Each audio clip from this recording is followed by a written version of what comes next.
श्री गणेश, श्री गणेश, श्री गणेश। ज्ञानारी, वैतरणी नदी तो तुम्हें पार करनी होगी, किंतु नौका पर नहीं। और यदि तुम्हारा यातना शरीर मध्य में ही निष्प्राण हो गया तो तुम में पुनः प्राण डाला जाएगा। ये जल नहीं, लहू प्रतीत हो रहा है।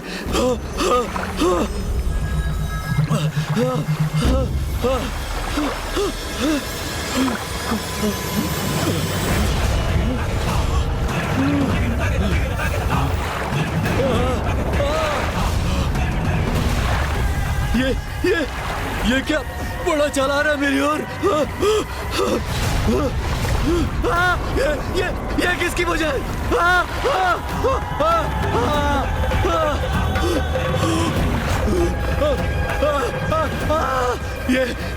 ये कैसे भयंकर नदी है ये?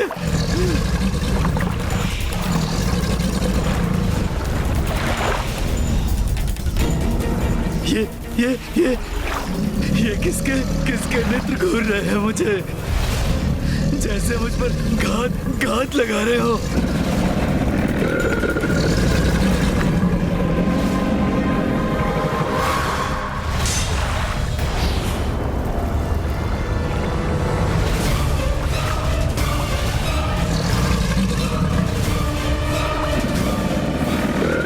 रक्षा करो, कोई तो रक्षा करो मेरी। वैतरणी सरलता से वही पार करता है जो अपने जीवन में सत्कर्मों के साथ गौदान भी करे। दुरात्माओं को तो यहाँ गौदान का भी कोई लाभ नहीं होता। उन्हें तो अपने पापों के भीषण दंड भुगतने ही पड़ते हैं यहाँ। इसलिए मनुष्य को अपने जीवन में धर्म से नहीं भटकना चाहिए।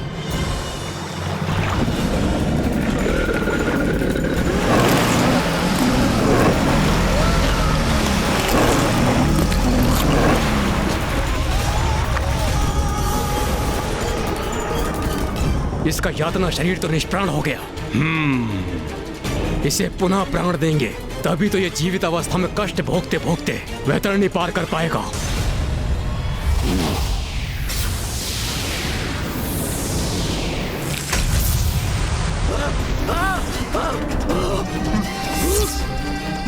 मुझे जीवन क्यों किया? मृत्यु चाहता हूँ मैं, और कष्ट नहीं सह सकता। ज्ञानारी, तुम्हें तो वैतरणी पार करनी होगी, जो तुम्हारा यातना शरीर जीवित अवस्था में ही कर सकता है। और स्मरण रहे, जितनी बार तुम्हारा यातना शरीर मृत अवस्था में जाएगा उसे हम पुनः जीवित करेंगे। तुम्हें ये कठिन यात्रा पुनः आरंभ करनी होगी। नहीं, नहीं, नहीं।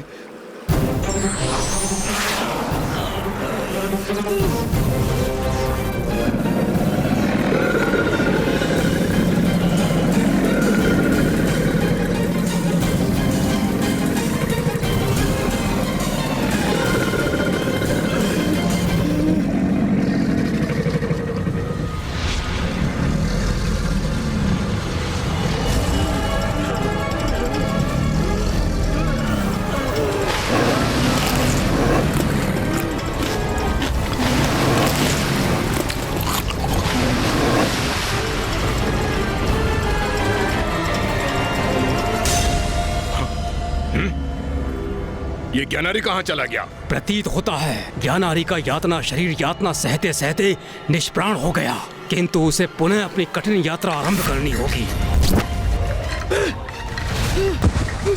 मुझे और यातना मत दो, छोड़ दो मुझे, मुझसे मत करो ये कठिन यात्रा। तो अंततः इसने वैतरणी पार कर ही ली। अपने जीवन में मैंने अच्छे कर्म किए होते तो ऐसी दुर्दशा ना होती मेरी।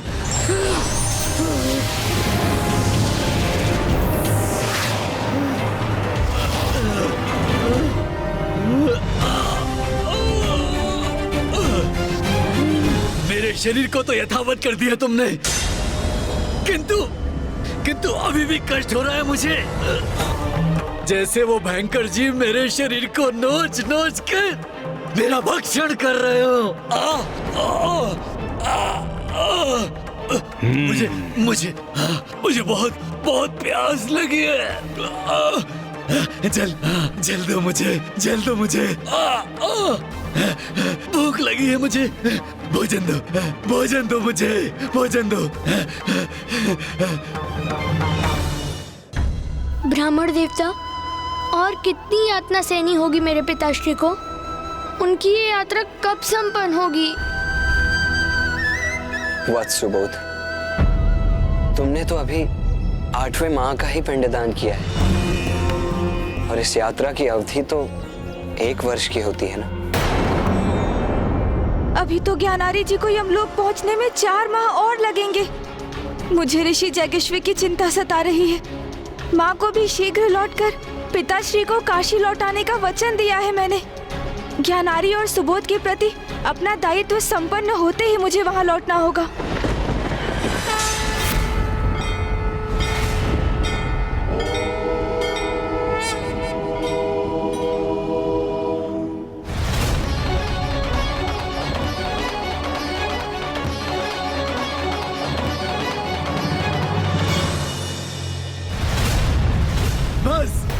बस और नहीं, मैं ये और नहीं कर सकता।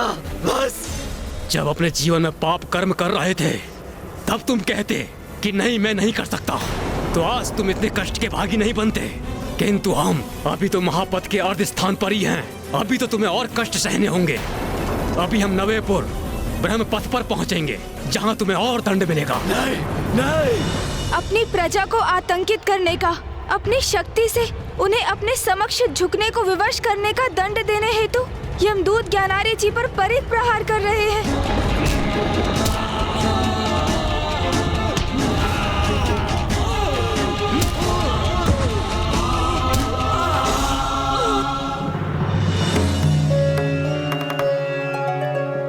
दसवेपुर अर्थात दुखदपुर।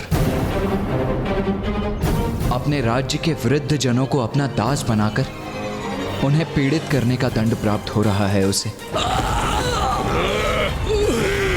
अब ज्ञानारी जी 11वें नानाक्रंदपुर में प्रवेश कर मदिरा पान कर निर्बलों पर अत्याचार करने के कारण वे यातना पा रहे हैं।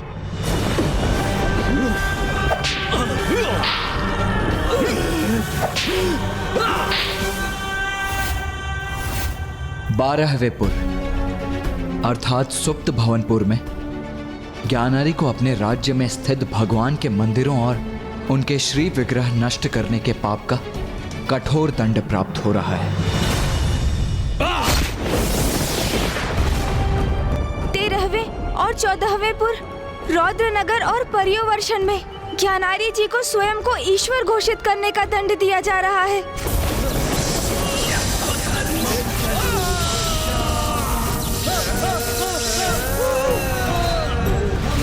और 15वें एवं 16वें अर्थात शिटाड्यपुर एवं बहुधर्म भीतिपुर में ज्ञानारी को प्रथम पूज्य गणेश का अपमान करने के महापाप का दंड प्राप्त हो रहा है।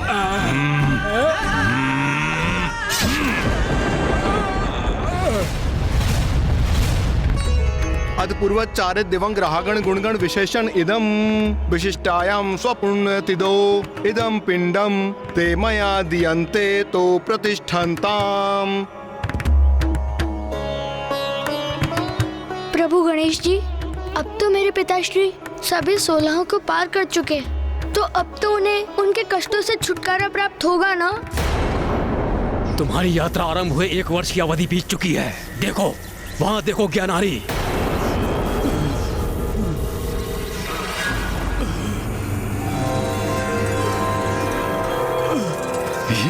ये सीढ़ियां मुझे यमलोक में स्थित यमराज तक ले जाएंगी। ज्ञानारी, अब हम यमलोक के बहुत निकट पहुंच चुके हैं। अब तुम्हें तीव्र से ये सीढ़ियां चढ़कर यमराज तक पहुंचना होगा। किंतु यदि तुमने ये सीढ़ियां चढ़ते हुए अपना संतुलन खोया तो तुम नीचे गिर जाओगे और तुम्हें पुनः ये सीढ़ियां चढ़नी पड़ेगी। ज्ञानारी जी अब अपनी यात्रा के अंतिम पड़ाव पर हैं। एक बार ज्ञानारी यमलोक पहुंच जाए तो यमराज को ज्ञात हो जाएगा कि वो अपने समस्त पापों का दंड भुगत चुका है और तब वो उसके साथ उचित न्याय करेंगे, है ना? हाँ कुमार कार्तिकेय, गणेश जी, ये सत्य है कि ज्ञानारी इन 16 पुरों की यात्रा में अपने अनेक पापों का दंड प्राप्त कर चुका है, किंतु उसकी यात्रा का ये अंतिम पड़ाव सबसे कठिन और चुनौतीपूर्ण होगा। किंतु ऐसा क्यों ब्राह्मण देवता?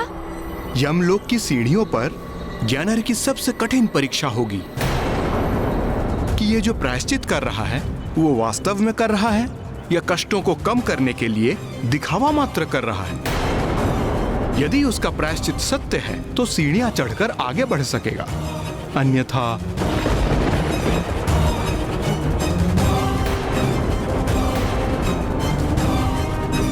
वो नीचे गिरेगा और उसे ऊपर चढ़ना पुनः आरंभ करना होगा।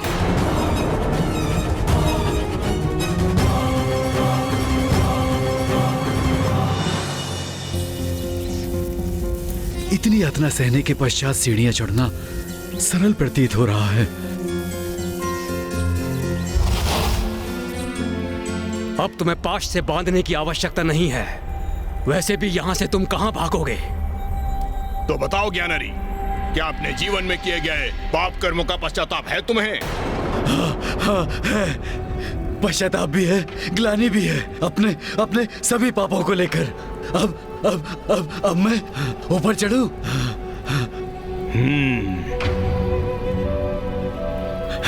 मुक्ति अब प्राप्त होगी मुझे, मुक्ति।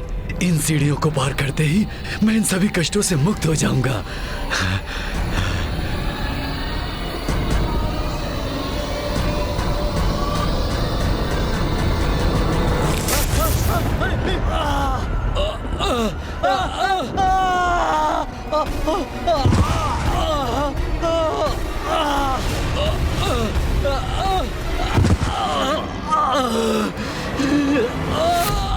ज्ञानारी जी संतुलन खोकर नीचे गिर गए।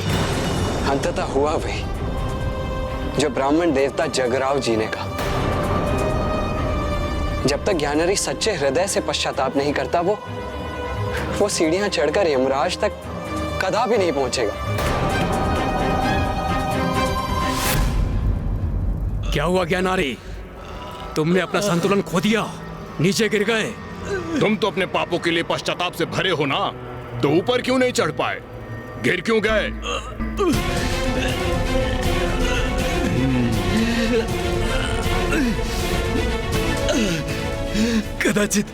कदाचित मैं बहुत तीव्र गति से ऊपर चढ़ने का प्रयास कर रहा था।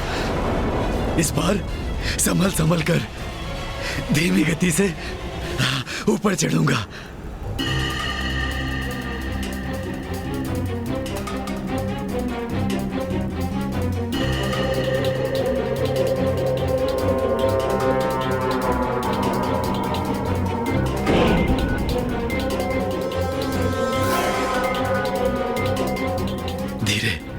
धीरे धीरे आगे बढ़ूंगा तो अवश्य अपना संतुलन बनाए रखने में और ऊपर यमराज के समक्ष पहुंचने में सक्षम होऊंगा मैं, जो मेरे साथ न्याय कर मेरे आगामी लोक को निर्धारित करेंगे।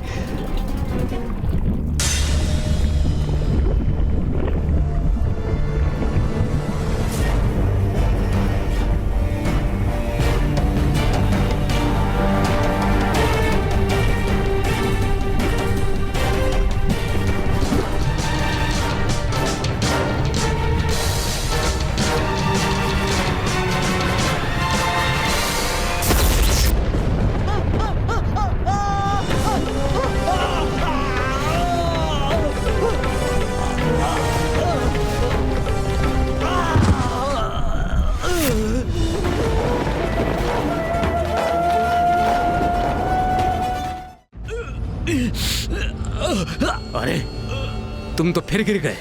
ज्ञानारी सत्य कहो, तुम वास्तव में पश्चाताप का अनुभव कर रहे हो ना?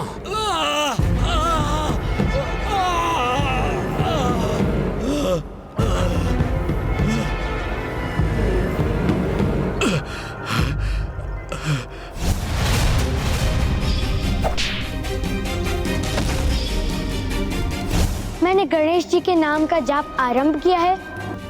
आप मेरा सुझाव माने तो आप भी मेरे साथ गणेश जी के नाम का जाप आरंभ कीजिए। बहुत सुंदर, और मधुर है उनके नाम का जाप। ओम गण गणपते नमः।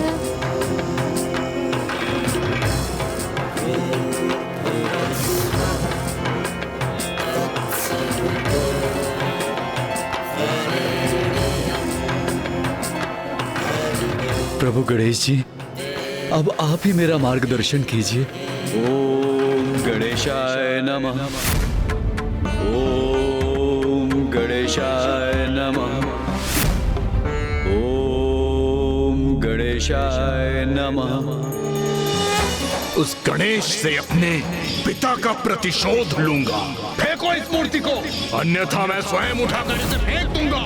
मैं त्रिलोक विजेता, मैं ही सत्य हूँ, मैं ही ईश्वर, मैं ही सत्य हूँ, मैं ही ईश्वर। फेंको इस मूर्ति को। गणेश का तो मैं वध करूंगा ही, मैं ही सत्य हूँ, मैं ही ईश्वर। बहुत बड़ा पापी हूं मैं, अनेकों पाप कर्म किए हैं मैंने। मैं तो भयंकर दंड का भागी होने योग्य हूं। अपने जीवन में मैंने पुत्र, पिता, पति होने के किसी भी दायित्व का अथवा जीवन के किसी भी धर्म का पालन नहीं किया। दुर्बलों को सताया, उन पर अत्याचार किया। प्रथम पूज्य गणेश जी का अपमान करने का घोर पाप किया है मैंने। अपने सभी पापों के लिए मैं आपसे क्षमा याचना करता हूं। क्षमा कीजिए प्रभु, क्षमा कीजिए मुझे।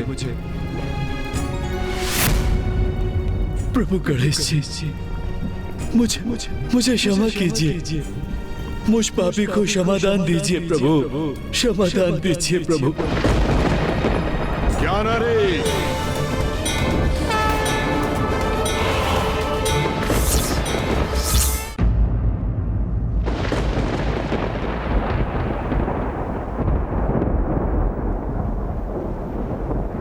प्रणाम यमराज। ज्ञानारे, तुम्हारे पुत्र सुबोध ने विधिवत रूप से तुम्हारा श्राद्ध और पिंडदान संपन्न किया है। तुम्हारे पापों के लिए यमलोक मार्ग सोलापुर में तुम्हें उसका दंड भी प्राप्त हुआ है। अब मुझे ही निर्णय लेना होगा कि मैं तुम्हें कहां भेजूं।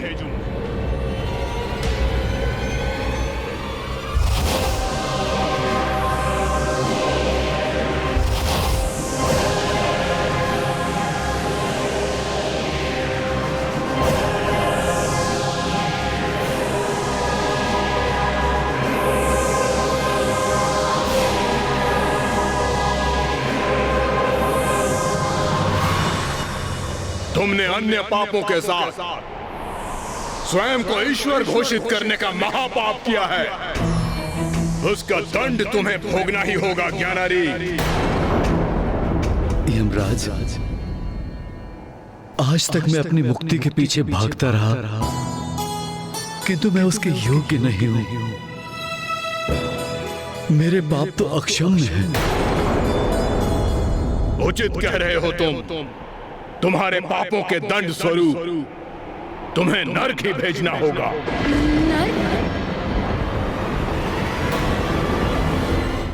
धन्यवाद, धन्यवाद यमराज, धन्यवाद।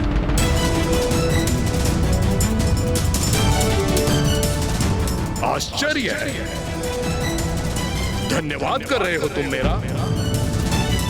तुम प्रथम आत्मा हो जिसे नर्क भेजने के बाद भी वो मुस्कुरा रहा है। यमराज, इस यात्रा में मैंने स्वयं को जाना। मेरे लिए अपनी बुराई से आत्मसात होने की पीड़ा तो भारी आत्माओं से कहीं अधिक थी।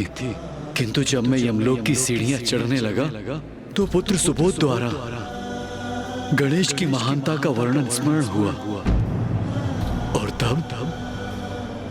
तब मैंने गणेश जी का ध्यान किया और अब प्रथम बार मुझे सत्य में आंतरिक शांति का अनुभव हुआ। अब मैं समझ चुका हूं मेरी मुक्ति तो गणेश जी की भक्ति में ही है। वही मेरा मोक्ष है। इसलिए मैं आपका आभारी हूँ कि आप मुझे नरक भेज रहे हैं, क्योंकि कष्ट और वेदना का अनुभव किए बिना मैं प्रथम पूज्य गणेश जी की शरण में नहीं आता। और अब नरक की यातना को भोगते हुए मैं अनंत काल तक गणेश जी का नाम ही जपता रहूंगा। प्रभु गणेश जी, अब मैं समझा मेरे पिताश्री नर्क जाने में इतने प्रसन्न क्यों हैं। क्योंकि उन्हें अब जितना कष्ट होगा वो उतना ही आपकी भक्ति में लीन होते जाएंगे। अंततः मेरे पिता को आपकी भक्ति के आनंद का आभास हो ही गया।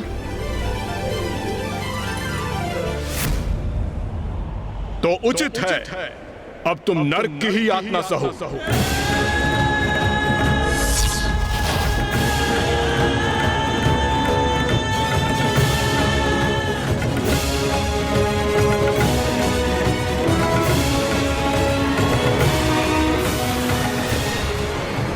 रुक जाओ ज्ञानारी, रुक जाओ।